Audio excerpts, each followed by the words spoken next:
The Colossus of Rhodes was one of the 7 wonders of the ancient world, an outstanding monument that reflected the architectural ingenuity and technical skill of the ancient people. Standing about 33 meters high, the equivalent of an 11-story building, this gigantic bronze statue was built to honor the victory of the Rhodians over their enemies. A significant historical event led to the Colossus of Rhodes, the victory of the Rhodesians over the Macedonians, led by Demetrius Poliorcetes in 305 BC. During the attempted invasion, Demetrius, one of Alexander the Great's heirs, besieged the city of Rhodes with a massive army and an impressive assortment of war machines. Notwithstanding the heavy siege, the Rhodians fought valiantly, exploiting the island's geography and the resourcefulness of their defenders to frustrate the enemy's advances. Demetrius was forced to break off the siege after more than a year of fighting, following the arrival of Allied reinforcements. Upon his withdrawal, he left behind a considerable amount of war equipment, including weapons and siege machines. This victory was a mark of their resilience and unity as a people for the people of Rhodes. They decided to raise a monumental statue dedicated to the sun god Helios, who they believed had sheltered the city during the conflict, as a symbol of this conquest. Building the Colossus would represent a powerful message to the ancient world about Rhodes' strength and will for independence. To build a statue of such size, the Rhodians turned to an ingenious and symbolic solution, using bronze and iron captured from the weapons and war machines left behind by the Macedonians. Tens of tons of bronze are estimated to have been repurposed in building the Colossus. This bronze was cast and molded into slabs that were carefully adjusted over an internal framework made of iron and stone. The recycling process of the metal required a considerable level of technical skill, and the initiative highlighted the expertise of Rhodes' craftsmen in metallurgy and engineering.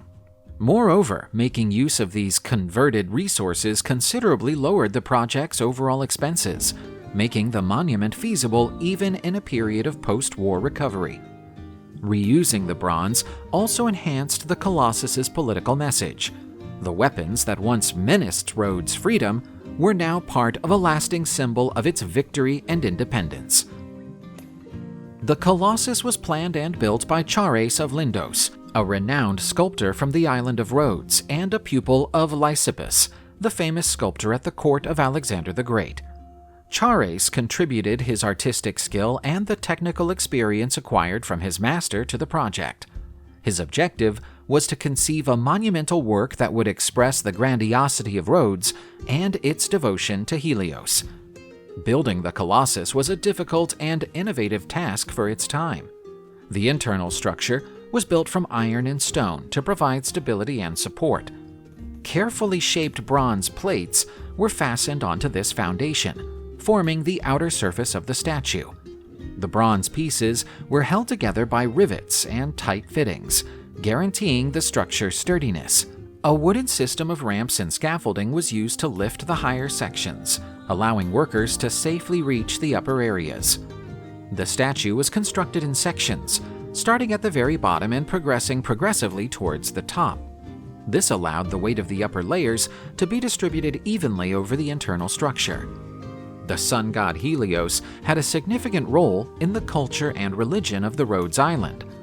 Its people believed that he was the protector of the city and in charge of its prosperity.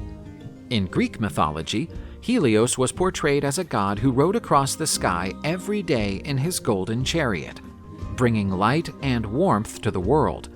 This depiction of Helios as a vital and indispensable force made him a deeply revered deity in Rhodes. Their devotion to Helios was manifested in local religious practices, including festivals and sacrifices in his honor.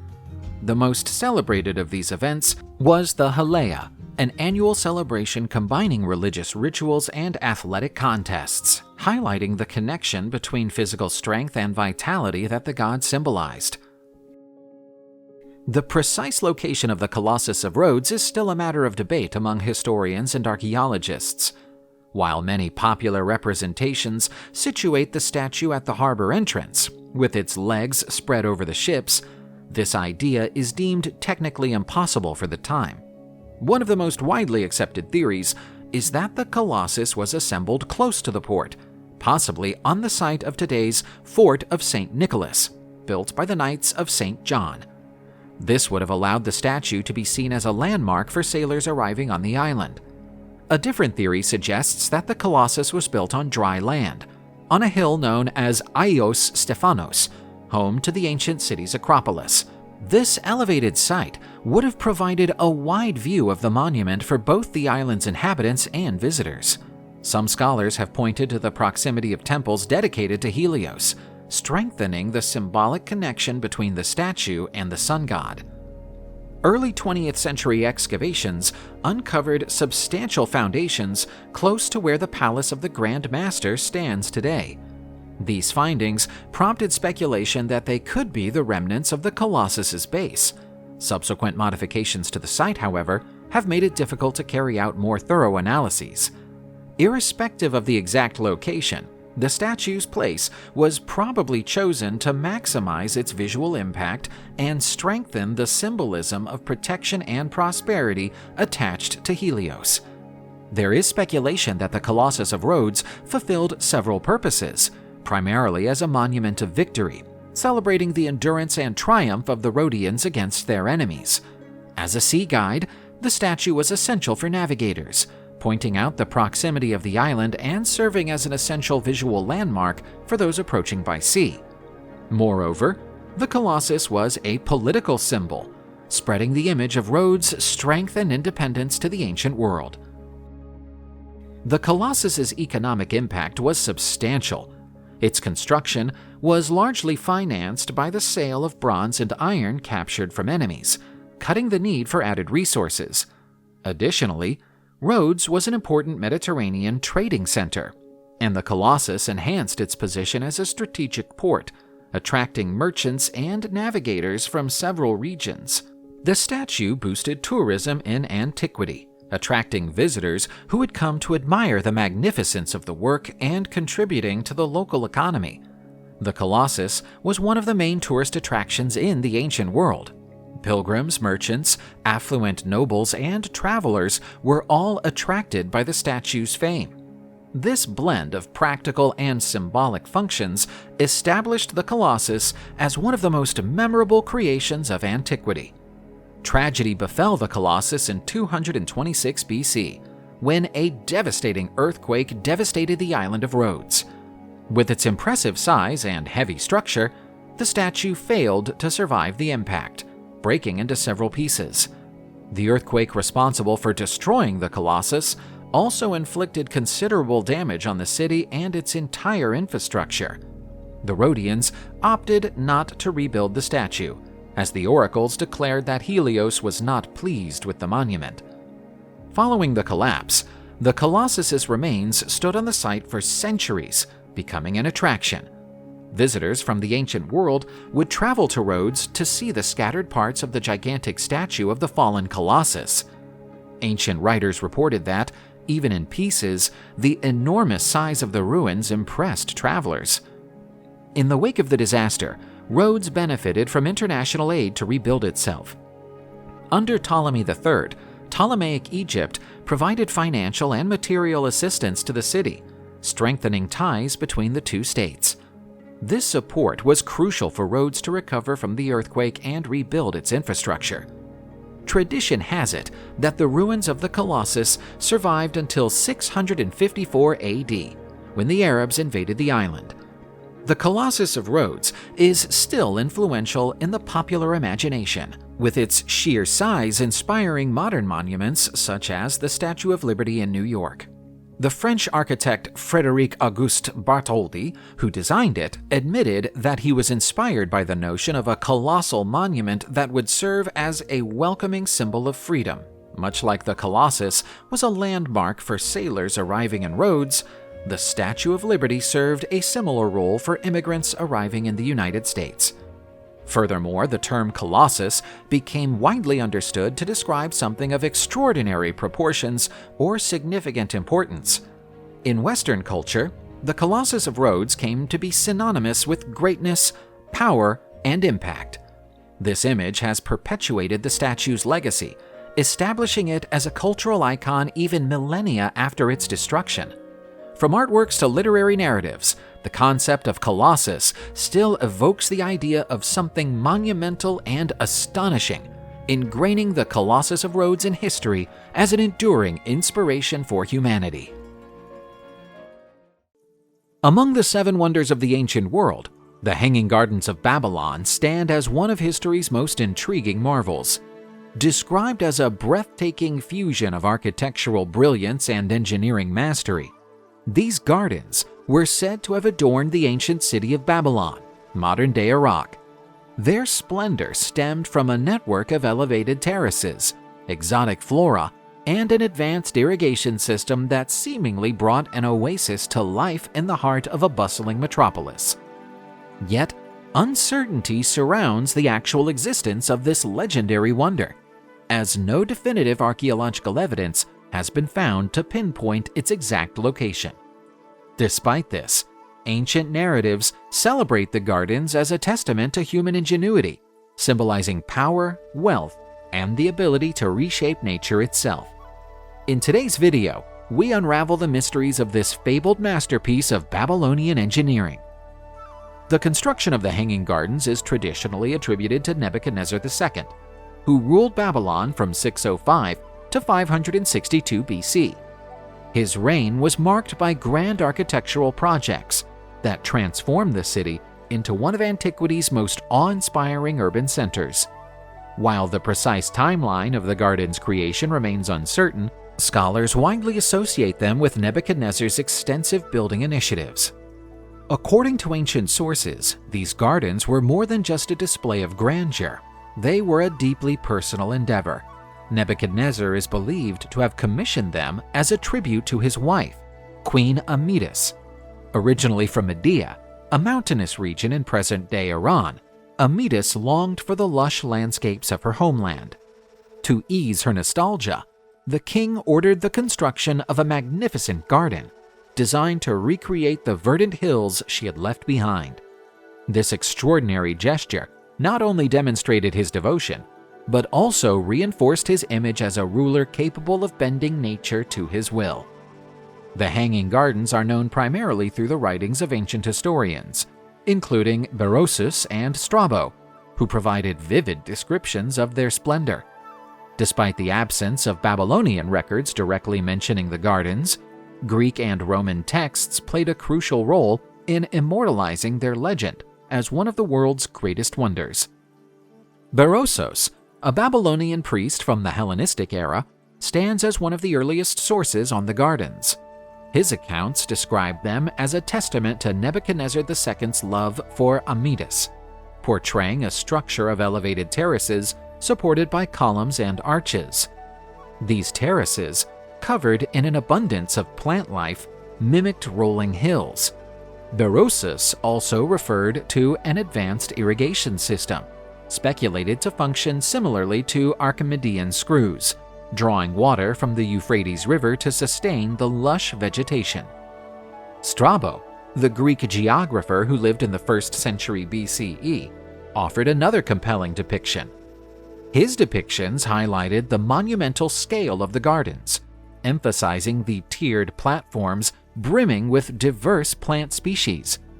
He marveled at the irrigation techniques, noting how water was continuously transported to great heights, creating an environment that flourished despite Babylon's scorching climate. Although these accounts present a striking image of the gardens, historians remain divided over their authenticity. Some scholars argue that these descriptions may have been exaggerated, or even mistakenly attributed to Babylon when they may have described royal gardens in Nineveh, the Assyrian capital. The precise location of the Hanging Gardens within Babylon remains a subject of debate among historians and archaeologists. Ancient texts suggest they stood near Nebuchadnezzar II's royal palace, possibly linked to it through an intricate system of waterways. If this theory holds true, the gardens would have served not only as a symbol of the king's might, but also as an awe-inspiring spectacle designed to impress foreign dignitaries. One hypothesis proposes that the gardens were constructed on an elevated site close to the Euphrates River, utilizing its proximity to support an efficient irrigation system. The ability to channel water directly from the river would have been essential in sustaining the flourishing greenery. Another theory speculates that the gardens might have been built atop a man-made structure, possibly a ziggurat modified to accommodate cascading vegetation.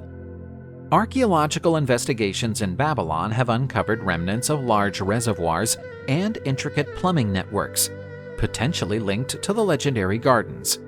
However, no conclusive findings have surfaced, leaving room for speculation. Some interpretations suggest that the gardens may have been more of a literary or symbolic creation, crafted to glorify Babylon's ruler, rather than an actual physical structure. One of the most remarkable aspects of the Hanging Gardens was their sophisticated irrigation system, which enabled the survival of diverse flora in an arid environment. The proximity of the Euphrates played a crucial role in facilitating this groundbreaking feat of engineering, ensuring a continuous water supply for the terraces. According to ancient descriptions, mechanisms such as water wheels and Archimedean screws may have been employed to elevate water from the river to the highest levels of the gardens. This system was essential for sustaining a vast array of trees, shrubs, and exotic plants, many of which were not native to Mesopotamia. Through an intricate network of canals and reservoirs, water was meticulously distributed to ensure every tier of the gardens received sufficient hydration, fostering a vibrant and self-sustaining paradise. Beyond its technical ingenuity, the engineering of the gardens reflected the Babylonian mastery of hydraulic principles. The materials used in its construction were carefully chosen for durability, while its structural design was built to withstand environmental challenges. Such achievements showcased a profound understanding of water management, elevating the gardens beyond mere decoration into an embodiment of technical prowess. The connection between the gardens and the Euphrates River extended beyond practical irrigation. It also carried profound symbolic significance. In Mesopotamian culture, flowing water represented prosperity and the power to transform barren landscapes into flourishing sanctuaries. The concept of paradise was deeply ingrained in Mesopotamian belief systems, linked to fertility, abundance, and harmony with nature. By cultivating a lush, towering oasis amid an otherwise arid region, the Hanging Gardens of Babylon symbolized the triumph of civilization over natural limitations. Ancient myths often depicted the gods dwelling in celestial gardens or atop verdant mountains, places of divine perfection. By mirroring these sacred landscapes, Nebuchadnezzar's gardens conveyed his ability to bring the divine into the earthly realm, reinforcing his sovereignty and cementing Babylon's status as the pinnacle of human achievement. The very word paradise originates from ancient terms meaning walled garden or enclosed sanctuary, suggesting that the concept itself may have been inspired by structures like the Hanging Gardens. To the Mesopotamians, such spaces represented spiritual rejuvenation and divine generosity, turning the gardens into a powerful emblem of both imperial grandeur and sacred harmony. The enduring fascination with the Hanging Gardens extends far beyond antiquity. Their influence continues to shape modern architectural and landscaping innovations, demonstrating a timeless appeal in the integration of nature and human ingenuity. Today's urban landscapes often draw inspiration from the Hanging Gardens' harmony between artificial structures and organic beauty. Green terraces and vertical gardens, featured in projects like Bosco Verticale in Milan and Singapore's Super Trees, reflect this ancient vision, blending sustainability with aesthetic grandeur. Moreover, the advanced irrigation techniques that sustained the gardens serve as a model for modern water conservation strategies. Automated systems designed to optimize natural resources echo the ingenuity of Babylonian engineers, ensuring lush greenery thrives even in urban and arid environments. Despite the uncertainty surrounding their physical existence, the Hanging Gardens of Babylon continue to capture the human imagination. As a fusion of engineering, artistry, and ecological vision, they remain a testament to humankind's relentless drive to shape the world around them, even in the harshest of conditions. The Temple of Zeus in Olympia was one of ancient Greece's most breathtaking buildings. Found in the shrine of Olympia, the temple was consecrated to the mighty Zeus, the king of the gods in Greek mythology, and was considered one of the 7 wonders of the ancient world for its sheer beauty and magnitude. Apart from its architectural beauty, the site was the venue for the Olympic Games, which attracted people from all over Greece. The site of the sanctuary of Olympia was crucial to its development and importance. Nestled between the Claudios and Alpheos rivers, in a fertile and naturally beautiful region, it was at a crossroads that facilitated access for visitors from different areas of Greece. This strategic position helped religious and sporting activities flourish and made Olympia stand out as a cultural and spiritual center of Hellas. The propitious geography and natural resources helped sustain the area as a meeting place for competitions and celebrations. The sanctuary's history stretches back to around 1000 BC, when the first human settlements emerged in the region. The site was initially dedicated to older cults, possibly connected to the goddess Artemis. As time went by, the area became associated with the cult of Zeus, echoing the evolution of Greek mythology and religion. One central figure in this transition was the mythical hero Pelops, whose legend includes his victory in a chariot race and his consecration in the sanctuary. This alignment solidified the sanctuary's importance and connected the Olympic Games to the mythological and heroic traditions of ancient Greece. The Zeus statue, crafted by the renowned sculptor Phidias, was the highlight of the temple and one of the greatest masterpieces of antiquity. Built of gold, marble, and ivory, it depicted Zeus sitting on a lavish throne, and its image was peppered with symbolism that reinforced his position as the king of the gods. Held in his right hand was a figure of the goddess of victory Nike, who symbolized triumph and the divine favor bestowed on the victorious. This representation stressed Zeus's role as the provider of conquests, and the one who granted legitimacy to the dominance of the heroes and athletes who competed in the Olympic Games. With his left hand, Zeus held a scepter embellished with an eagle, one of his most iconic symbols. The scepter represented authority and absolute power, while the eagle, often associated with Zeus, stood for vigilance, strength, and a direct connection with the sky, enhancing his dominion over gods and men. The oak leaf crown decorating his head also had a profound meaning, being a symbol of glory, immortality, and divine perfection. Together, these elements turn the statue into a visual manifesto of Zeus's power, representing his celestial majesty and his ability to bless mortals with victory and honor, cementing the link between the religious, cultural, and athletic values of ancient Greece. The quality of the materials and meticulous attention to detail symbolized Zeus's greatness and power, reaffirming his position as the most important of the Greek gods.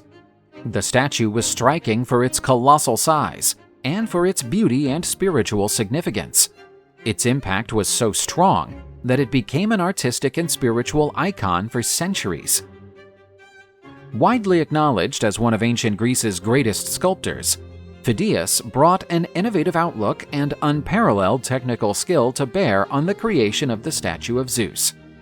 His expertise in combining precious materials and his ability to convey divine grandeur in every detail turned the work into an icon of classical art. Phidias's prestige as an artist raised the temple's status even higher, consolidating its importance both in mythology and in the history of art. The materials and techniques used in building the temple are also noteworthy. The structure was mostly made of local limestone, topped with stucco to give it a more refined and long-lasting appearance.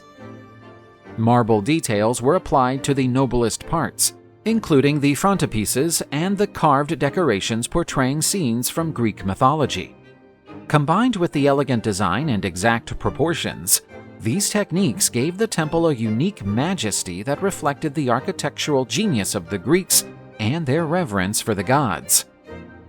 The mighty statue and the temple itself were devised as offerings to Zeus, seeking to appease the king of the gods and secure his benevolence. During the Olympic Games, staged in his honor, the temple was used as a sacred space where competitors and spectators could exude their devotion.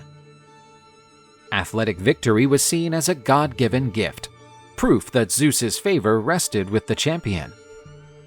This nexus between sport and religion emphasized the sacred nature of the temple, transforming each competition into an act of devotion and reasserting the connection between mortals and the divine. Preserving the Temple of Zeus and its glorious statue has faced numerous challenges over the centuries. To maintain such a complex and grandiose structure required constant repairs due to the impact of the weather and natural disasters, such as earthquakes, common in the region.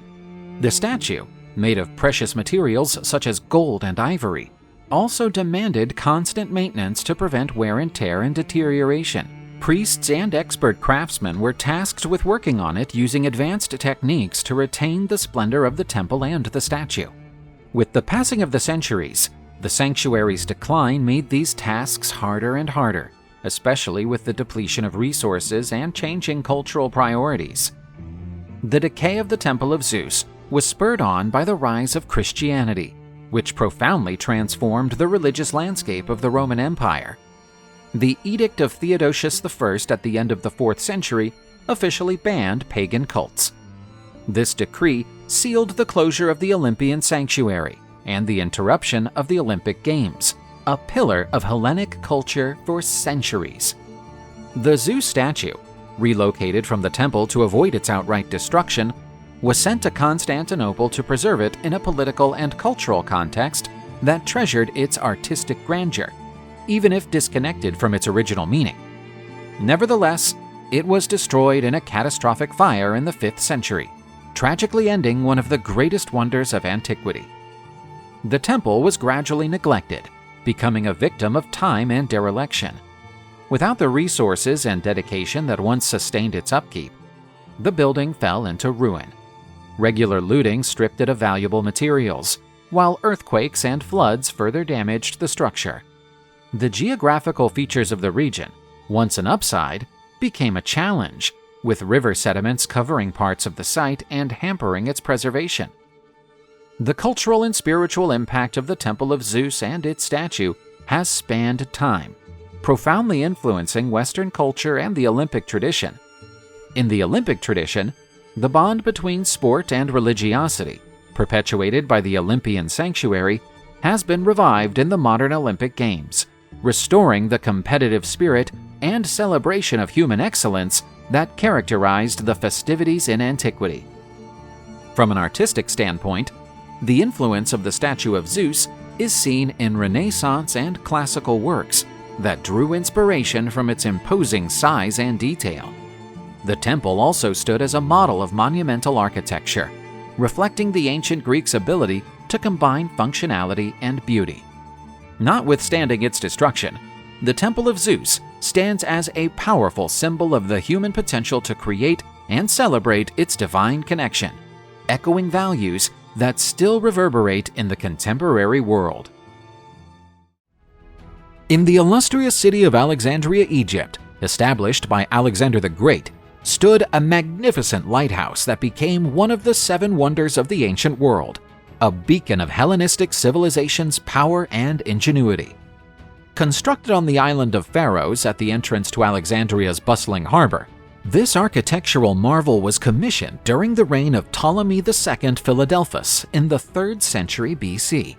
For nearly 1,500 years, it served as a guiding light for sailors navigating the treacherous waters of the Mediterranean. Today, we delve into the fascinating history, engineering, and lasting influence of the Lighthouse of Alexandria, uncovering the secrets of its construction, functionality, and eventual disappearance. During antiquity, Alexandria stood as a crucial hub of culture, commerce, and intellect. Founded in 331 BC by Alexander the Great, it rapidly evolved into the Mediterranean's primary center of knowledge and trade. Its strategic location, bridging Europe, Asia, and Africa, made it a magnet for merchants, scholars, and travelers from all corners of the known world. Institutions like the Great Library and the Museum solidified its reputation as a beacon of Hellenistic progress and innovation.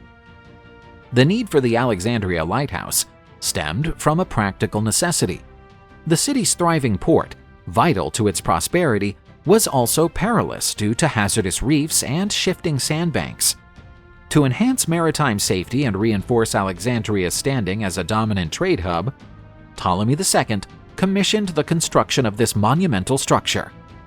Beyond its navigational purpose, the lighthouse also symbolized the technological and political strength of the Ptolemaic kingdom, a testament to Alexandria's grandeur and ambition.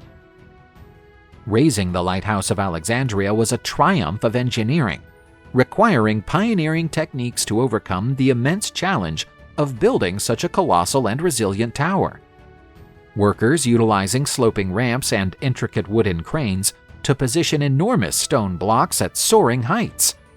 Precision alignment methods ensured structural stability, while high-quality mortar secured the masonry against the infiltration of seawater. Not only was the lighthouse an engineering marvel, but its architecture also set it apart as an artistic masterpiece. The structure featured 3 distinct tiers, each designed with both function and aesthetic harmony in mind. A massive square base provided foundational stability, capable of withstanding fierce winds and frequent earthquakes.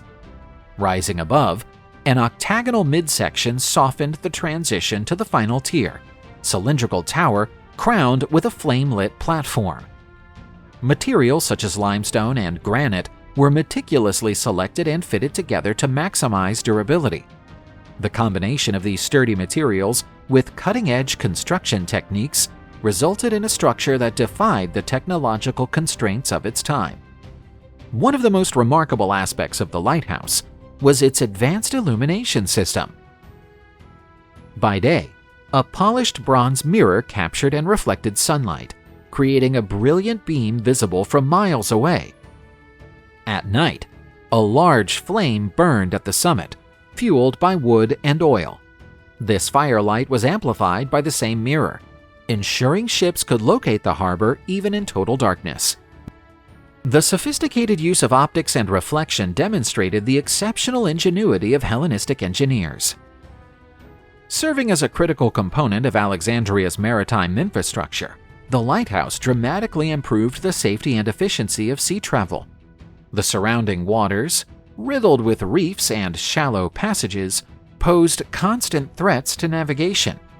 However, with its towering presence, the lighthouse provided sailors with a reliable landmark to steer by, reducing the risk of shipwrecks and enhancing Alexandria's reputation as a secure trade center.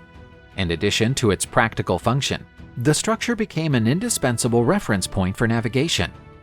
Mariners used the lighthouse to gauge their position along the coast, making sea travel more predictable and secure. This reliability reinforced Alexandria's prominence as a commercial gateway, ensuring its status as one of the most vital ports in the ancient world. Architectural influences on the lighthouse stemmed largely from Egyptian temple design, particularly the monumental pylons that framed many of Egypt's sacred sites. These massive trapezoidal gateways symbolized power and permanence, qualities that the lighthouse embodied both as a navigational aid and as a testament to human achievement.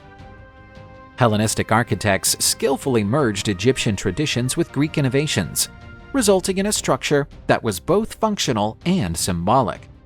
The square base echoed the solid foundations of Egyptian temples, while the tower's verticality suggested an aspiration toward the heavens, mirroring the spiritual dimensions of ancient Egyptian architecture. This fusion of styles reflected Alexandria's cosmopolitan essence, a city where Egyptians, Greek, and Mediterranean influences coexisted seamlessly. Throughout its long history, the lighthouse endured numerous natural disasters, particularly earthquakes. Located in a seismically active region, the structure sustained heavy damage over the centuries. Records indicate 3 catastrophic earthquakes in 956, 1303, and 1323, which progressively led to its downfall. The tremor of 1303 proved especially devastating, reducing much of the lighthouse to ruins. Attempts at restoration were hampered by the severity of the damage, along with shifting political and economic priorities. Eventually, the remnants of the structure were repurposed for new constructions, notably the Quite Bay Fort, built in the 15th century on the very site where the lighthouse once stood. To this day, the fortress serves as a reminder of the legendary beacon that once guided ships to Alexandria's shores. Despite its physical destruction, traces of the lighthouse have been rediscovered through underwater archaeology. In the 1990s, a team led by Frank Godillo conducted extensive dives near the ancient island of Pharos, uncovering colossal stone blocks, statues, and fragments of the original structure submerged beneath the sea. These discoveries not only confirmed the precise location of the lighthouse, but also provided invaluable insights into its construction and materials. Through analysis of these relics, archaeologists have deepened their understanding of the lighthouse's engineering techniques, enriching historical knowledge of Alexandria's architectural wonders. Ongoing underwater excavations continue to shed light on this lost marvel, offering researchers a glimpse into the craftsmanship and ingenuity of ancient builders. Beyond historical records, the Lighthouse of Alexandria has inspired a wealth of myths and legends. Among the most famous tales is the belief that a powerful magic mirror once stood at its summit. According to legend, this mirror can not only reflect sunlight over astonishing distances, but also ignite enemy ships that dared to approach Alexandria's port. Although no historical evidence supports this claim, the myth underscores the awe and fascination that the lighthouse commanded in its time.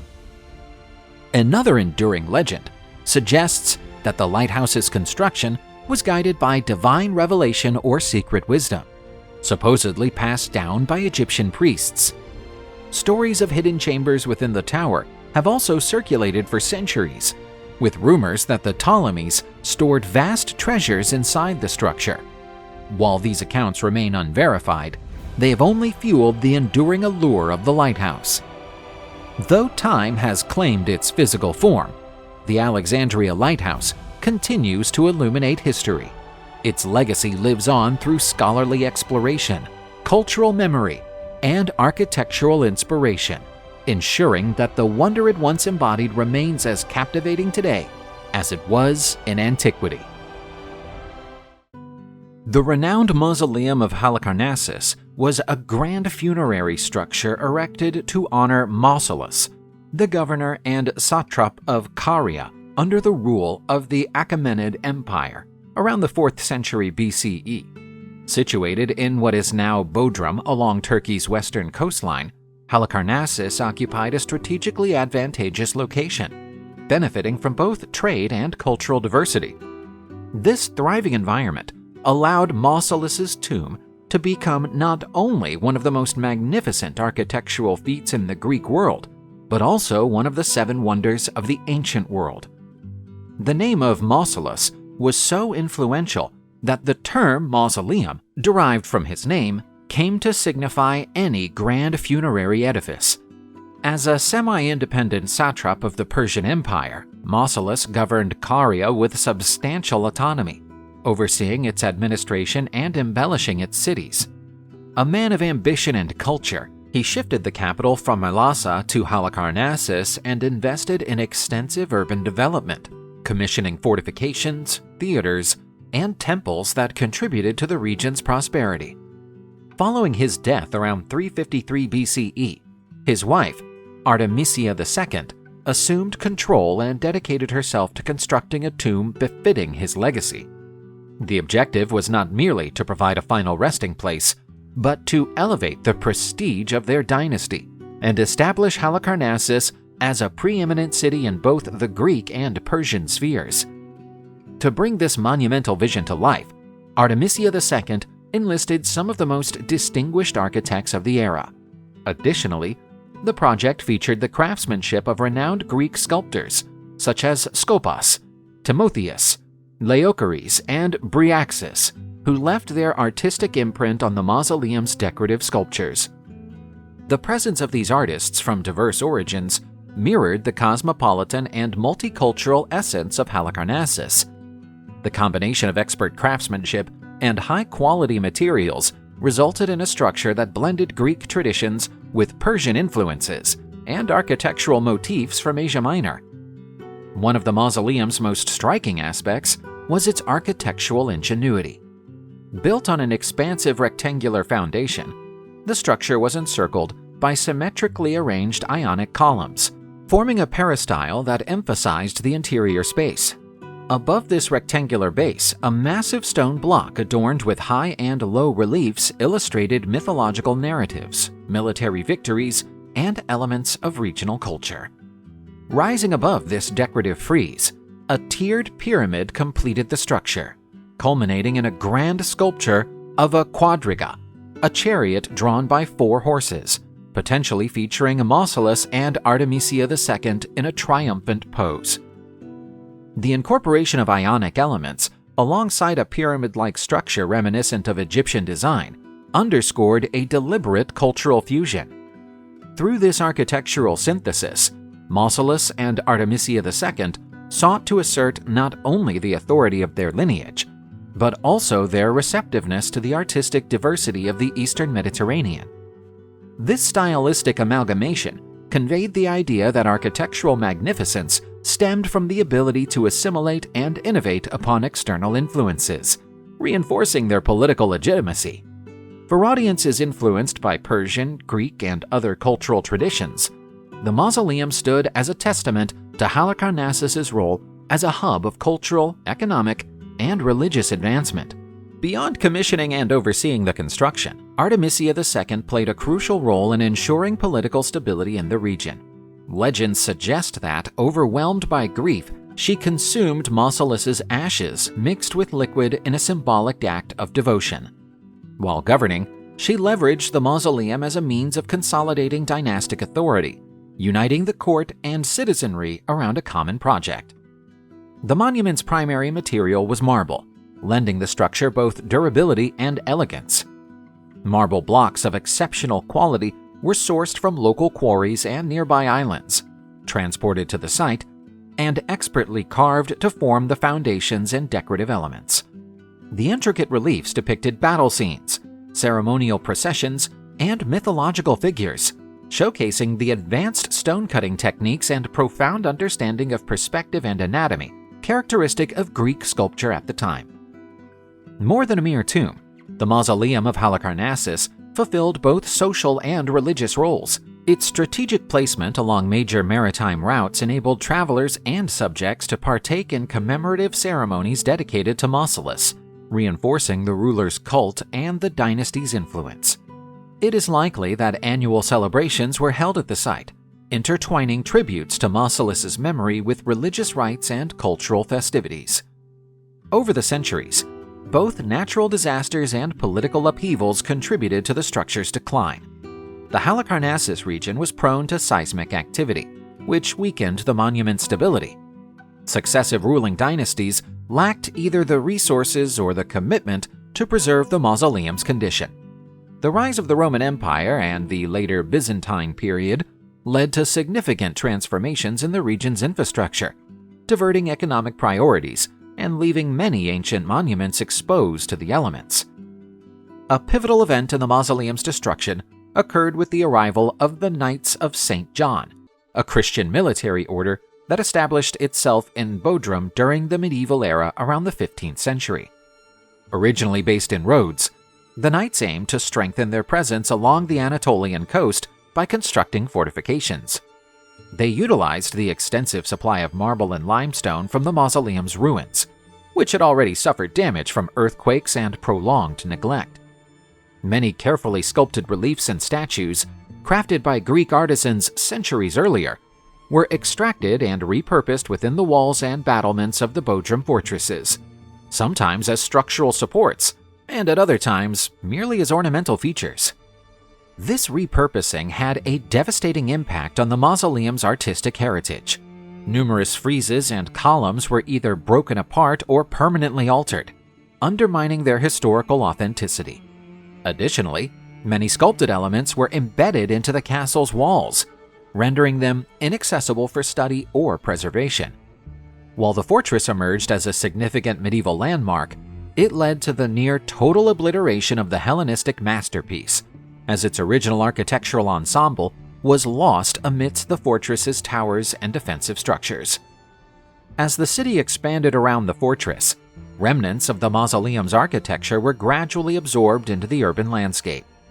Modern roads, houses, and buildings incorporated fragments of its foundation and stonework, making it increasingly difficult to distinguish the boundaries between the ancient tomb, the medieval stronghold, and the contemporary cityscape. Consequently, much of the architectural evidence that could have provided insights into the original design has been either permanently buried or removed. The revival of European interest in Greco-Roman antiquity following the Renaissance led scholars and archaeologists to seek out vestiges of major ancient constructions. Systematic excavations of the mausoleum began in the 19th century, led by figures such as Charles Thomas Newton. He uncovered significant remnants of friezes, columns, and sculptures, transferring many of these artifacts to the British Museum, where they are now displayed, offering a glimpse into the grandeur of the original structure. Ongoing collaborations between Turkish and international researchers aim to unearth further evidence, shedding light on the mausoleum's architecture and decorative nuances. Despite its physical ruin, the mausoleum's legacy has endured through the ages. The term mausoleum has become synonymous with monumental tombs, underscoring the structure's lasting cultural impact. Additionally, its architectural features, including the synthesis of different stylistic traditions, the use of relief sculptures, and the arrangement of perimeter columns, influenced later Hellenistic constructions and even Roman temples, cementing its artistic and symbolic significance. The Mausoleum of Halicarnassus continues to captivate scholars and enthusiasts alike. Visiting its remains in Bodrum or viewing original artifacts in museums provides a tangible connection to the technical skill and aesthetic sophistication of an era defined by political shifts and cross-cultural interactions. While it was built primarily as a tribute to Mausolus's power and memory, it has also come to symbolize humanity's ability to channel ambition into enduring artistic achievements. Even in its ruined state, the mausoleum remains a source of inspiration for archaeological inquiry, historical scholarship, and the imagination of those seeking to understand how the past manifested through art and architecture. Though no longer standing, the Mausoleum of Halicarnassus retains its place in history as one of antiquity's most extraordinary architectural achievements, seamlessly intertwining politics, spirituality, and artistry in a structure that transcended traditional boundaries. The Temple of Artemis in Ephesus stood as one of the most awe-inspiring structures of the ancient world. Situated in Ionia, along the western coast of what is now Turkey, this magnificent sanctuary was dedicated to Artemis, the goddess of the hunt, nature, and women. Like the renowned Temple of Zeus at Olympia, its architectural splendor and grandeur earned it a place among the 7 wonders of the ancient world, drawing pilgrims and travelers from across the Mediterranean. Ephesus owed much of its prominence to its strategic location. Positioned at the crossroads of major land and sea trade routes, the city flourished as a hub of commerce and culture. This prosperity allowed religious institutions to thrive, with the Temple of Artemis becoming the city's most iconic symbol. More than a place of worship, it functioned as a focal point for economic activity and cultural exchange. Devotees from distant lands gathered at its gates to offer tribute to the goddess, participate in sacred rites, and engage in the bustling trade that surrounded the sanctuary. The origins of the temple trace back to antiquity, long before Greek influence reached the region. Early evidence suggests that the site was home to a pre-Hellenic fertility cult, possibly linked to local deities associated with abundance and renewal. Over time, as Greek settlers arrived, Artemis was syncretized with these older Anatolian traditions, evolving into the dominant divine figure of the region. The temple underwent multiple reconstructions, reflecting not only the city's economic expansion, but also the ongoing desire to honor the goddess with ever more elaborate structures. One of the temple's most striking features was the colossal statue of Artemis, housed within its sacred enclosure. Known as Artemis Polymastros, the figure was distinguished by the numerous protrusions on her chest, long interpreted as a symbol of fertility and nourishment. While many scholars have described these features as multiple breasts, alternative theories propose that they represent bull testicles, emphasizing Artemis's role in the cycle of life and nature's renewal. Regardless of the interpretation, the image reinforced her status as a provider and protector, connecting her to far older traditions of the Anatolian mother goddess. Revered as the Great Mother of Ephesus, Artemis embodied both nurturing and sovereignty, a divine figure worshipped beyond the traditional Greek pantheon. The blending of local and Hellenic traditions resulted in a form of veneration unique to Ephesus, making the temple not only a Greek sanctuary, but also a continuation of much older religious customs. Architecturally, the Temple of Artemis was a masterpiece of marble craftsmanship. Its immense size and intricate decoration made it an unparalleled wonder of its time. Ionic columns, adorned with elaborate carvings, supported a grand entablature richly ornamented with mythological reliefs. Some sections of the structure were believed to be vividly painted, following the Greek tradition of enhancing sculptures and temples with vibrant colors to heighten their visual impact. The most celebrated iteration of the temple, commissioned by Croesus, the wealthy king of Lydia, was completed in the 6th century BC. Boasting over 100 towering columns, this monumental project elevated Ephesus to one of the foremost religious centers of the Hellenic world. However, in 356 BC, a catastrophic event altered the course of the temple's history forever. A deliberate act of arson set the sanctuary ablaze, reducing much of the sacred structure to ruins. The culprit, whose name the ancient Ephesians forbade from being recorded or spoken, sought infamy through the destruction of one of the era's greatest monuments. The loss was profound, not only as a religious and architectural tragedy, but also as an assault on the cultural heritage of the Mediterranean world. In an effort to erase his legacy, the city authorities forbade the utterance of his name, an act of defiance against his desperate bid for notoriety. Even now, many accounts choose to follow this ancient decree by omitting his identity. A legend from antiquity intertwines the temple's destruction with the birth of Alexander the Great in Pella, Macedonia. According to the tale, Artemis was absent from Ephesus at the time of the fire because she was attending the birth of the future conqueror. The story reinforced the idea that Alexander's arrival was preordained by divine forces, further enhancing the mythos surrounding his life and destiny. Notwithstanding the devastation, the Temple of Artemis began to be rebuilt shortly afterwards, encouraged by popular fervor and Ephesus's affluence. Its new structure attempted to revive its original magnificence, amplifying the size of the temple and perfecting its decoration. The use of marble and opulent ornamentation reinforced the powerful and opulent image of the goddess and the city itself. This definitive rendering continued for centuries, testifying to periods of prosperity, political strife, and cultural change. Like other ancient religious centers, preserving the Temple of Artemis faced great challenges. Earthquakes and natural disasters affected the region at different times, weakening the structure. Military conflicts and plundering also added to the building's decline. As Christianity spread, pagan worship slowly lost relevance, resulting in its neglect and, later, the use of the temple's materials for new constructions. From this point on, the remnants of the sanctuary dispersed, being buried by debris and time. While the temple's decline was ultimately inevitable, its artistic and spiritual legacy lived on through the generations. Historians and travelers of that period wrote records depicting the building's exceptional glory, contributing to its enduring memory.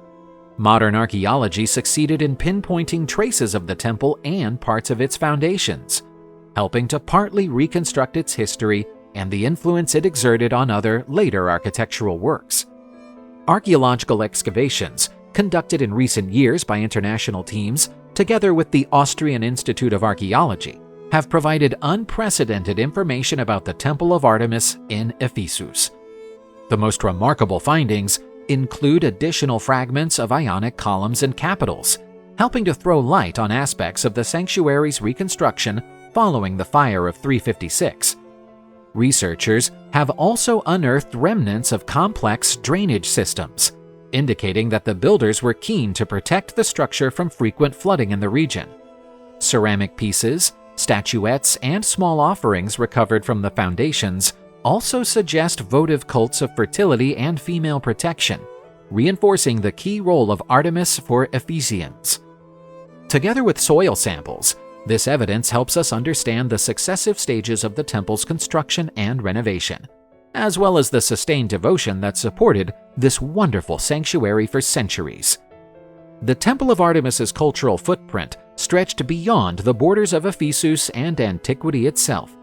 From a stylistic perspective, the magnitude of its columns and the sophistication of its decoration inspired both Hellenistic and Roman artists, besides being reflected in Renaissance and classical cultural movements centuries later. The Temple of Artemis in Ephesus, even in ruins, still testifies to human ingenuity and the power that religion exercised over ancient societies. Its construction, destruction, and reconstruction stories reveal the ability of a people to rise to challenges and perpetuate traditions that still resonate today. All archaeological remains and every mention in ancient texts guarantee that the memory of this great sanctuary will never fade, honoring the goddess who reigned over the city of Ephesus for such a long time. Among all the wonders of the ancient world, the pyramids of Giza undoubtedly evoke the greatest intrigue and admiration. These majestic pyramids constitute one of the most astonishing architectural achievements of both ancient Egypt and the world at large. Positioned on the western bank of the Nile, near present-day Cairo, they stand as enduring symbols of the civilization's ingenuity and authority. The complex encompasses three principal pyramids: the Great Pyramid of Khufu, the Pyramid of Khafre, and the Pyramid of Menkaure, along with secondary pyramids, mortuary temples, and the iconic Sphinx. Constructed in the 3rd millennium BCE, this monumental site served as a focal point where religious, political, and artistic aspirations merged to honor the pharaohs, secure their passage to immortality, and assert their dominance in the eyes of both their people and adversaries. The decision to build the pyramids on the Giza Plateau was deliberate. While several necropolises existed along the Nile Valley, Giza was uniquely suited due to its solid bedrock, composed of limestone layers capable of bearing the massive weight of these structures. Additionally, its proximity to the Nile facilitated the transportation of construction materials, such as high-quality limestone from Tura and granite from Aswan. At the time, an ancient Nile canal ran near the site, allowing large stone blocks to be ferried directly to the construction grounds, aiding the vast labor force involved in the project. The evolution of pyramids can be traced back to earlier funerary practices, progressing from rectangular brick or stone tombs known as mastabas to stepped pyramid designs, and ultimately to smooth-sided pyramids. For the Egyptians, the pharaoh was more than a sovereign ruler. He was a divine entity responsible for upholding cosmic order, known as Ma'at. The construction of these monumental tombs was meant to ensure the pharaoh's ascension to the realm of the gods after death, while simultaneously reinforcing the continuity of universal balance. Each pyramid aimed to exalt both the earthly authority and the divine nature of the ruler. The Great Pyramid of Khufu, the largest and oldest of the Giza pyramids, originally stood at an awe-inspiring height of approximately 146 meters, though its outer casing has since eroded, slightly reducing its stature. The Pyramid of Khafre, though slightly shorter, appears more imposing due to its elevated position and the remnants of its original polished limestone casing at the top. The Pyramid of Menkaure, the smallest of the three, is distinguished by its refined structure and the incorporation of granite blocks at its base. The construction of each pyramid demanded extraordinary precision in geometry and astronomy, with the faces meticulously aligned to the cardinal points and the base designed with remarkable regularity. While the exact techniques employed remain partially speculative, scholars suggest that Egyptians used ramps, wooden sledges, and rollers to transport the colossal stone blocks, with thousands of laborers organized into teams to execute this Herculean task. More than 30,000 Egyptians took part in the vast operation, fulfilling various roles on the massive construction site surrounding the pyramids. Beyond the manual laborers tasked with carving and moving the stone blocks, the workforce included architects overseeing the project, physicians tending to workers' health and performing basic medical procedures, and artists responsible for embellishing sarcophagi, interior walls, and decorative elements. This meticulous division of labor reflected an advanced level of organization, essential for maintaining efficiency amidst the intense demands of construction in the harsh desert climate. Contrary to long-held assumptions, recent archaeological evidence suggests that slaves did not solely build the pyramids. Studies of worker settlements and burial sites indicate that most laborers were seasonal farmers, drafted during the annual Nile inundation, when agricultural work was impossible. Many of these workers resided in dedicated labor villages near the construction site, where they received sustenance and care in exchange for their efforts. Skilled specialists, such as masons and carpenters, were likely employed for their expertise, enjoying social recognition and benefits far removed from the historical notion of mass enslavement. Historical findings suggest that the completion of the Giza pyramid complex spanned approximately 200 years, with successive rulers adding new structures, including additional pyramids, temples, and annexes. Over time, construction techniques were refined, reducing structural weaknesses and improving the transport of stone blocks. This extensive endeavor, unfolding over 2 centuries, not only showcases Egyptian civilization's engineering prowess and discipline, but also underscores the large-scale social collaboration fostered by sophisticated administrative and organizational methods. The pyramids were primarily constructed using local limestone extracted from quarries near the Giza Plateau. This durable yet easily workable material formed the core of the structures. For the smooth outer casing, superior quality limestone from Tura was used, which gave the pyramids a brilliant, almost reflective appearance under the sun. Meanwhile, granite from Aswan was reserved for interior chambers, sarcophagi, and final changes, such as the lower section of the Pyramid of Menkaure and the massive columns within the mortuary temples. The process of quarrying and shaping these stones required sophisticated techniques, including copper tools, dolerite hammers, and quartz sand abrasives for fine polishing. To lift and maneuver the multi-ton blocks, researchers hypothesize that workers employed ramps that ascended alongside the pyramid's growing structure. These blocks were then pushed or hauled on wooden sledges in an intricately planned logistical effort that necessitated careful management of resources, sustenance, and even medical attention, as indicated by archaeological remains of settlements near the construction site. Surrounding each principal pyramid, mortuary temples and processional causeways connected to valley temples, where offerings and rituals were conducted to honor the deceased ruler. These ceremonies reinforced the belief that the pharaoh attained divine status in the afterlife. Adjacent to the Pyramid of Khafre stands the formidable Great Sphinx, a colossal sculpture hewn from bedrock, depicting a lion's body with a human head, likely representing the pharaoh as an eternal guardian of the necropolis. The Sphinx further underscores the sacred nature of the site and exemplifies the craftsmanship that produced monuments of enduring symbolic and artistic significance. Despite enduring for thousands of years, the pyramids have not been impervious to damage.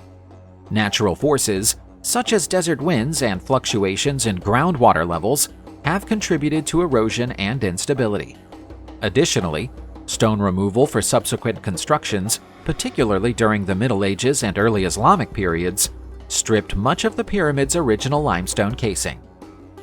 In the 12th century, under Islamic rule, historical accounts suggest that Al-Aziz Uthman, son of Saladin and ruler of the Ayyubid dynasty, sought to demolish the Giza pyramids, considering them relics of pagan idolatry. He directed significant financial and human resources toward dismantling them, primarily targeting the smallest, the Pyramid of Menkaure, believing it to be the most feasible to destroy. However, the extraordinary resilience of the structure rendered his efforts futile. Although some stones were removed, the pyramid remained largely intact, and the costly endeavor was soon abandoned. Although some stones were removed and slight damage was inflicted on the structure, the demolition efforts soon proved too costly and impractical, prompting Al-Aziz to abandon the attempt. For centuries, the Great Pyramid of Cheops stood as the tallest human-made structure in the world. Originally reaching a height of approximately 146 meters, it retained this distinction over 3 millennia, enduring various historical eras and cultural changes. It was not until 1311, when the construction of Lincoln Cathedral in England was completed, that the pyramid was finally surpassed in height. The surge of tourism in the 19th and 20th centuries necessitated preservation efforts, leading to protective legislation and restoration initiatives. Today, archaeologists and engineers are working to mitigate threats, such as structural cracks and rising groundwater levels, which jeopardize the stability of internal chambers and subterranean passageways. As the sole surviving wonder of the ancient world, the pyramids of Giza occupy a unique place in the collective human imagination. For centuries, scholars, explorers, and tourists have marveled at their immense scale, sparking theories ranging from mystical interpretations to speculations about extraterrestrial involvement. While some of these ideas are fantastical, they reflect the enduring allure these monuments hold due to their complexity and grandeur. To attribute the pyramids solely to extraterrestrial beings, however, is to underestimate humanity's capacity for problem-solving and ingenuity. As an old Arab proverb states, "Time laughs at all things, but pyramids laugh at time."